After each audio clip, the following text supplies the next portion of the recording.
Fabio Wardley gives us a textbook definition of why in heavyweight boxing, one punch can change everything. That's right, boxing fans, welcome back to another installment of Chatter Boxing, the show that kind of sounds like shadow boxing. Yes, it's a delayed one this week, forgive me for that. How are we? I hope we are all doing well. As always, it's me, AB. How lucky are we to chat boxing, and how lucky are we to have such an entertaining fight this past weekend? Let's get straight into the undercard. I started with the Mike Perez fight. It was my first time watching Mike Perez, the Cuban-Irish boxer. Shout outs to my friend Anthony. He gave me a heads up on him already. And I was quite impressed. He's a tidy boxer. He's got good combinations. He's got fast hands. I thought after a couple rounds, he started to gas out a bit. I thought maybe third or fourth round. I was like, uh-oh, we're starting to see the gas tank go a little bit. But to his credit, he proved me wrong. He found his second wing. He came back strong. He was never in too much trouble, to be honest. And he ended the fight very well. He got the stoppage. And like I said, I was impressed. He's got quick hands. He puts his combinations well together. He does have a gas tank, I would say. A couple of things, though. He is 39, so time is against his side. And as we've seen before, Father Time is undefeated. He also gets caught a little bit coming in. At least that's what I noticed. He got caught a couple of times, and up against the higher level, I won't even say the elite level, but like the higher level heavyweights, they will make him pay if he gets caught coming in, as we will see with our main event fight. Moving on, we've got Pierce O'Leary against Liam Dillon. It was a decent fight, I must say. It was not bad. Some good action in there. I was expecting Pierce O'Leary to get the KO. For the fight night, I had predicted a KO for Pierce O'Leary and a KO for Fabio Wardley. So I was kind of half right, I guess. Big Bang O'Leary, he didn't get the stoppage, but I thought he looked good in there. He looked comfortable in there. He lets his hands go as well. He's got very good combinations. I thought he had good power in there, but credit to Liam Dillon.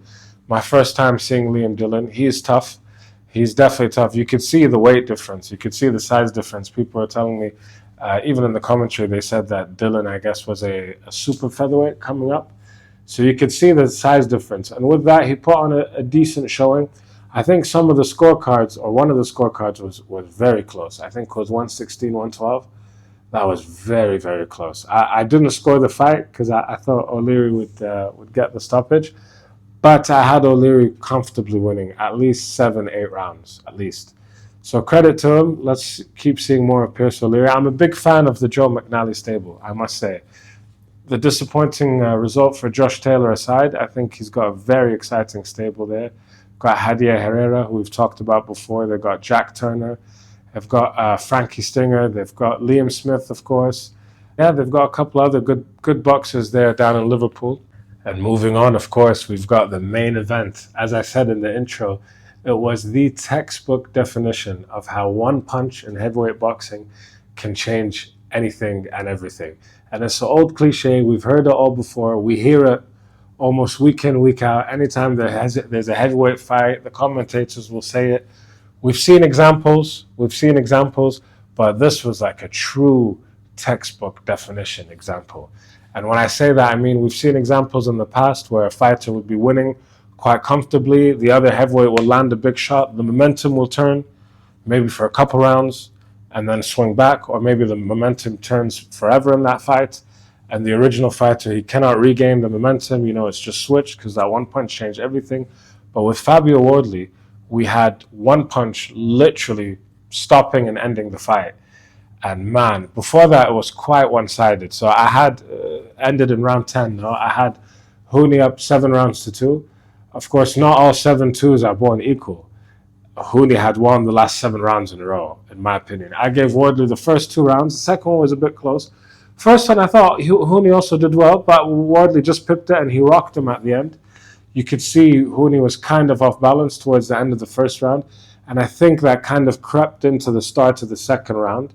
He was a little bit reserved, but then after the second round, third, fourth, fifth, sixth, and so on and so forth, it was all one-way traffic. It was all Huni. I was very impressed, to be honest. I'm sure most of you were not expecting that level of Huni, although again, I was warned that Huni's a decent fighter. Shout out to Anthony. He called it a 50-50 fight. But I was quite impressed. I wasn't expecting that from Huni. He's a very decent boxer. Kind of like Mike Perez, but better, obviously. He puts his combinations together very well. He's got very good in and out movement. Even Wardley alluded after the fight in his comments that it's very hard to keep track of Huni because he keeps going in, going out. The one question I will say about Huni is the power. Does he have that power? Because to be fair, he was catching Wardley clean with many, many punches. So first of all, Wardley in the orthodox position, he had his left hand down the whole time. And he was eating right hand after right hand after right hand to the face, to the chin. Some of them, when I saw them on the replay, some of them Wardley was turning away at the exact time that it was landing. So some of them might look more dramatic than they actually were, or they might look more powerful than they actually were, because he was able to like move away right at the last second. But that was only a couple. He was eating a lot of straight rights, flush to the chin. And of course, he wasn't having a good time in there. Of course, he was down on the cards, but we never really saw Wardley rocked. We never saw him off balance. We never saw him in danger of going down, of getting a count. So there is a question mark about that Huni power. But that being said, technically, I was quite impressed. So we talked about the right hand. Even his left hand hook, again, Wardley, his right hand was up sometimes. But a lot of the time it was down as well. And that left hook was catching him every time. And like 9 rounds after getting hit, Wardley still seemed okay in there. He had a couple of bruises we saw after the fight, but he was able to get that beautiful stoppage. He looked okay during the stoppage, looked okay in the interviews. So my only question mark for Huni is, does he carry that power that's needed in heavyweight boxing? Otherwise, he might find himself in the same situation again, which is a shame, which is he dominated the fight. And as the old cliche goes, as Wardley told us in the build-up to the fight, as Deontay Wilder used to tell us earlier, you can be perfect for 12 rounds. I only need 1 second, and that's it. Everything changes. And that's exactly what we got. 10th round, out of nowhere. It's not like Huni was stepping in and trading with him. Huni just came in a bit too much, a bit square, and it was at that moment that Wardley's right hand, he let go of that right hand. I should have the glove on the right hand because that was a beautiful shot. Beautiful. Dip to the left, take your head off the line, swing that overhand right, and boom, met him square on the chin, dropped him, and that's all she wrote, ladies and gentlemen. Don't we just love boxing? Heavyweight boxing. I would say heavyweight boxing especially, but honestly, I love all boxing, and it's for things like that, like completely jumped me out of my seat. It was amazing to see. Some comments are saying that the referee called it off too early. Huni beat the count. He did beat the count, but the referee, you can beat the count and the referee still has the right to call it off. The referee has the right to call it off at any moment in time. And even some of my friends are telling me, oh man, like he stopped it too early. Huni seemed fine. So where I sit on this, I don't think the referee cost Huni the fight. I think it might be a little bit early, but then again, I'm also the kind of guy that always says when a fight goes on too much and the guy gets dropped and then gets up and gets knocked down again, I always say, man, the referee should protect the fighter. The referee should protect the fighter. So I think it was a spot-on call. And what I tell my friends who tell me, no, blah, blah, blah, I tell them, look, the boxer, you can tell a lot by the boxer who's been hard done by, let's say, and Huni did not complain once. He did not complain once. He did get up. He was kind of on his feet, but like I don't think he stood a chance after that. We all know Wardley's a phenomenal finisher. We all know that. And if the referee let him go back up, Wardley would have just finished him. There was a minute and a half, maybe a bit more left in the round. Why put him through that? I want him to live fight another day, but I want him to fight another day. No need to take unnecessary damage. He put on a good performance. He definitely won on the night. I think they both won on the night because obviously Fabio Wardley's stock went up. But Justis Huni's stock went up, man. He did very well. He was very impressive. And Wardley, man, his stock went up despite getting battered for the majority of that round. Look, credit to Wardley on several levels. First of all, in the post-fight, I just seen his interview with Proper Boxing. Shout outs to Proper Boxing. They're excellent at what they do. He's such a gentleman, man. He's so honest, such a gentleman, keeps it real. He says, I'm not the best, I'm not the most skilled, but I only need that 1 second. And now any Wardley fight or any heavyweight fight with a big puncher in the short to medium term future is going to excite me, because I know now one punch is all it takes. Like, this guy could be losing 11 rounds. It just takes one punch. Like we saw a few years ago, Deontay Wilder versus Luis Ortiz. Luis Ortiz had that. He won every single round, like start to finish. I think it ended in the 7th or the 8th. I had Ortiz with every single round, and then one punch by Deontay Wilder. That's all it takes. So Wardley increases his stock. He got the win. He got a stoppage. And from now on, you can never count him out. No matter what you're seeing in front of you, no matter how many rounds it's been, as long as there's still time on that clock, you can't count him out. So credit to Fabio Wardley. Credit to Huni as well, as I keep saying. Who would I like to see Huni fight next? I want to see Huni back. I think we will see a lot of Huni. I think he's in a good position now, because if you guys remember my episode a few weeks ago, I talked about that sweet spot where you're a decent opponent, you've got a decent name, you put on a decent challenge for any opponent, you're a high-level fighter, and you don't necessarily carry that KO power that will put people off. So Moses Atama is in that position now. Nobody wants to fight him. He's up and coming, doesn't have any belts yet, and he's very dangerous. So nobody wants to fight him. Huni, I think, maybe does not have that power. So there might be more options available on the table for him, and he might be able to go into a fight quite quickly after this. Fingers crossed for him, because I think he deserves it. And I'd love to see him. You know what? I'd like to see him again against the big punchers, similar to Wardley. I'd like to see maybe Zhang, maybe Bakoli, honestly, just to see where Huni's at.